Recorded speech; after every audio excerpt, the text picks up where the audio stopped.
Moon Knight Episode 5 is now available on Disney Plus, and guys, I know who's not watching the show. I know you're not watching it. You need to go check it out. Oscar Isaac is once again crushing it in this 5th episode, and oh god. Oh no, not again! What? Connective tissue? What does it mean? What does it mean? The hardest choices require the strongest will. It's not connective tissue. It's sorrow tissue. I'm sorry, little one.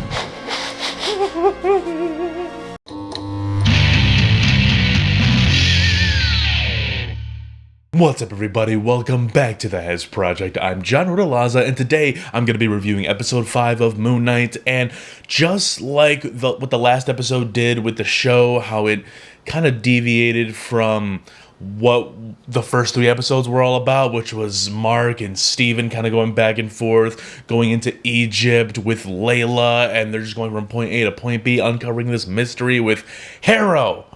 Harrow is the villain that Ethan Hawke plays. I remembered the name because they said it quite a bit in this episode.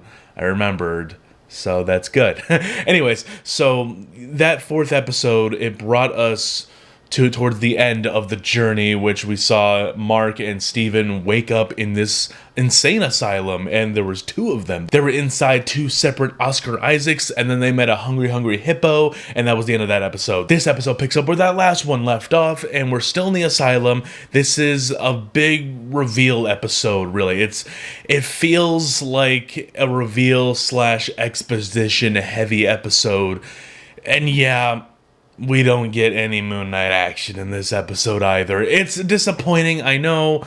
Moon Knight's a cool, dope-looking character, but they're doing something different with him, man. They're introducing elements that I just never thought the show was gonna do, but I'm grateful for it, man. Like, this show is still intriguing. As disappointing as it is, it's not the Marvel action flick TV series that I thought it was going to be. The hungry hippo, I don't know her name, but she was talking to the Isaacs, and she took the hearts of them out of their bodies, but they're all like white and crystallized. She put them on this scale, and it needs to balance itself out, but it wasn't. It just kept doing this. So there was some sort of imbalance within Mark and Steven that they needed to sort out. They needed to be on the same page. So there's something that one person doesn't know about the other that they need to learn about. And we slowly get the reveal that I guess that this is Mark Spector's body. This is him.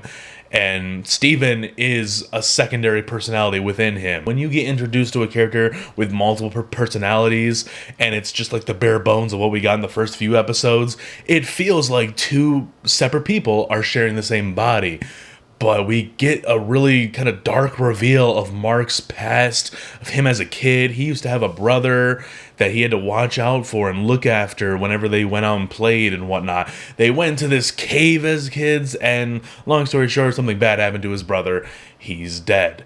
At a very young age, Mark lost his brother, and his mother took it hard and blamed Mark. Like, that's some heavy stuff, dude, honestly. This episode really did bring it with the emotion, I thought.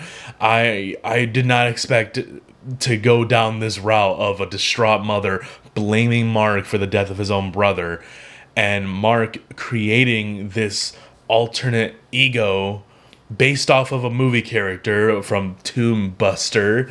There's a character in there named Stephen Grant. He created this character within himself so that he didn't have to deal with his mother's stuff, or at least he could have a personality that he can escape to where he didn't have to worry about a mother that hated him and resented him for what he let happen to his brother. And man, that kind of hit me a little bit, dude. If you guys have been watching my episode-by-episode reviews, I've gravitated more towards Stephen Grant. Generally, it's because we got more screen time with him at the beginning. Like, we followed him since the beginning of the show, and we got little glimpses of Mark here and there, and then he took over in that 3rd and 4th episode. But I really liked Stephen Grant as a character, and it's like a kind of a gut punch. This is the real twist to me, as opposed to the last week's ending, because that was just kind of like a lot of information in the last 5 minutes. It was kind of jarring and confusing a little bit. But you know, the reveal of being inside an insane asylum and then seeing two Oscar Isaacs, that's like, those are two things clashing with each other in the last 5 minutes of that episode.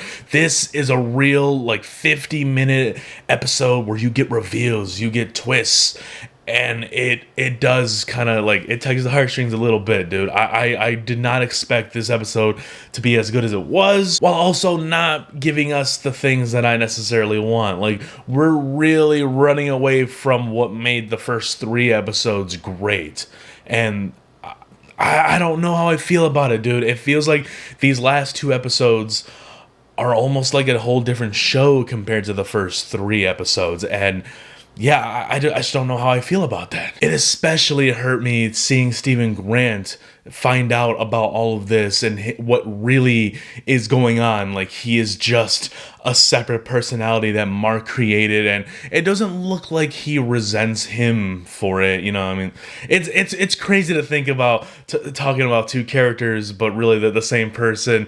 It's crazy to me, but I think the show did a really fine job pulling it off. I feel for Stephen Grant. I do now feel for Mark. Mark seemed a little bit bland and kind of like uncharacteristic to me in the first couple episodes. Like, he was just nobody. He would show up, turn into Moon Knight, kick ass. Like, I liked him showing up because Moon Knight. But hey, look, we're still getting great scene after scene, great acting from Oscar Isaac. He's really carrying the part of the show that I'm just kind of sitting back and like, where's Moon Knight?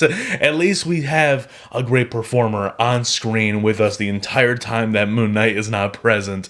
And I really do think Oscar Isaac is carrying the show. He's doing the best he can with it. My only concern is that this show is not going to wrap up properly. It's going to feel rushed or something like that. Right now, they're still in the underworld. So, by the way, this whole insane asylum is Mark's interpretation of the underworld, if I'm not mistaken. So he's currently like in some state of cardiac arrest. Like, he's not awake right now, and none of this is real. He's kind of just chilling somewhere in the in the afterlife, I should say, not the underworld, the afterlife. And yeah, it's pretty deep, you know. Like, the hungry hippo is showing them the dunes. They're on this ship that's going through the dune sea, and it looks visually stunning. Honestly, there's some shots where they're like leaning up against the edge of the boat, and it looks kind of like green screen or stagecraft. Yeah, I don't know where they're gonna go with this. Honestly, I don't know. This is a show that it really keeps me guessing.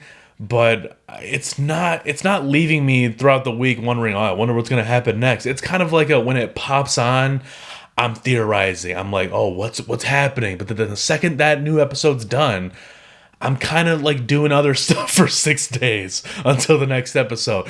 That's kind of disappointing. Like, no Marvel show, in my opinion, has got me thinking and theorizing and watching videos. Like, I stopped watching a lot of theory videos after WandaVision and Loki. Those kept me intrigued and engaged when the show wasn't in front of my eyes. And Moon Knight, as dope as it is, it's not doing that for me when I'm not watching the show. And I don't know what that says, but hey, Oscar Isaac's good. If you haven't checked out Moon Knight yet, there's 5 episodes available right now on Disney+.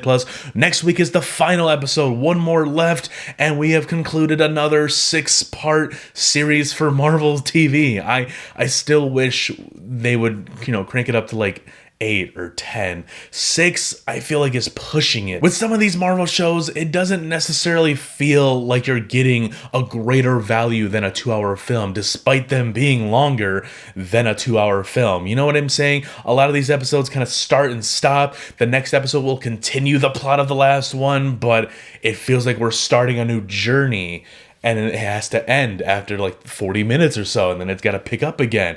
That's generally how I view quite a bit of these Marvel shows, though I still love them because they're Marvel, they're nerdy stuff, and I like it. Steven falls off this floating boat that's, on the sands in Egypt, and he becomes crystallized. Like, the sands just starts covering his body, and he becomes a statue stuck to the ground.